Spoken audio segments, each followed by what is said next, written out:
بسم اللہ الرحمن الرحیم۔ السلام علیکم ناظرین، ایک نیو ویڈیو کے ساتھ آپ کی خدمت میں حاضر ہیں۔ بار بار ناک بند ہونا یا مستقل سر درد ایک ایسی وجہ جس کے بارے میں جاننا ضروری۔ ناک انسان کے جسم کا سب سے ضروری حصہ کہا جائے تو غلط نہ ہوگا۔ یہی وجہ ہے کہ اکثر لوگ ناک پر مکھی تک کو بیٹھنے نہیں دیتے ہیں، لیکن چھوٹی چھوٹی باتوں پر ان کی ناک بھی کٹ جاتی ہے۔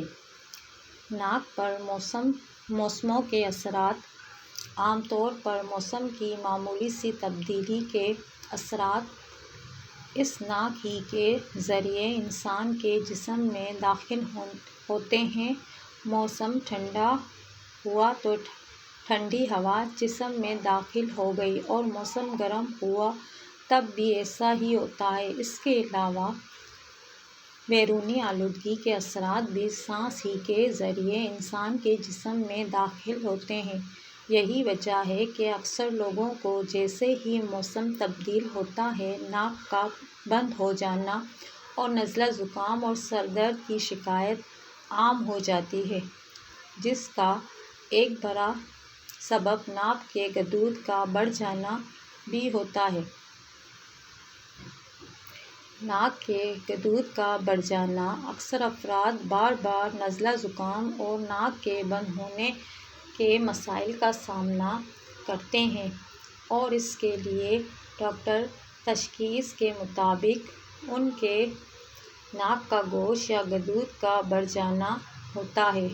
ناک کے اندر سانس لینے کی نالی کے سامنے بعض اوقات کچھ گوشت بڑھ جاتا ہے، جو سانس لینے میں رکاوٹ کا سبب بن جاتا ہے۔ اس کے علاج کے لیے میڈیکل ماہرین آپریشن کا مشورہ دیتے ہیں، جبکہ ہومیوپیتھک اس بیماری کے علاج کا بغیر آپریشن کرنے کا دعویٰ کرتے ہیں۔ اس کے علاوہ مختلف گھریلو ٹوٹکے بھی اس کے لیے استعمال کیے جاتے ہیں، لیکن یہ ایک حقیقت ہے کہ یہ بیماری شدید تکلیف دہ اور اذیت ناک بیماری ہوتی ہے۔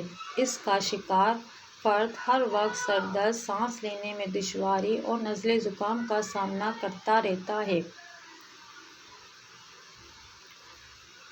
ناک کے غدود کے بڑھ جانے کی علامات۔ اس بیماری کے شکار افراد کو جن علامات کا سامنا کرنا پڑتا ہے وہ کچھ اس طرح سے ہوتی ہیں: بار بار نزلہ ہونا اور ناک سے پانی یا رطوبت کا نکلنا، ناک کا بند ہونا، سر درد، کانوں میں سائیں سائیں ہونا، یہ تمام اس بیماری کی علامات میں شامل ہیں۔ علاج کے طریقے۔ اس بیماری کی ابتدا میں صرف اینٹی الرجی کے ذریعے اس کی شدت کو روکا جا سکتا ہے، لیکن یہ اس کا مستقل علاج نہیں ہے، بلکہ ڈاکٹر حضرات اس کے علاج کے لیے آپریشن کا مشورہ دیتے ہیں۔ لیکن اس بات کا بھی خدشہ موجود ہوتا ہے کہ آپریشن کے بعد بھی یہ تکلیف کچھ عرصے کے بعد دوبارہ سے ہو سکتی ہے۔ گھریلو علاج۔ زیتون کے تیل میں کلونجی کو ملا کر اس کے قطرے صبح شام ناک میں ٹپکانے سے بڑھا ہوا گوشت کم ہو سکتا ہے۔ اس کے علاوہ ابلتے ہوئے پانی میں 1 چمچ اصلی شہد شامل کرکے پینے سے بھی اس کی علامات میں افاقہ ممکن ہے۔ اس کے علاوہ ہومیوپیتھک کے ذریعے بھی اس کا علاج ممکن ہے۔ ناظرین، اگر آپ کو ہماری ویڈیو اچھی لگی ہے تو لائک کریں، اور مزید ایسی ویڈیو کے لیے ہمارے چینل کو سبسکرائب کریں۔ اللہ حافظ۔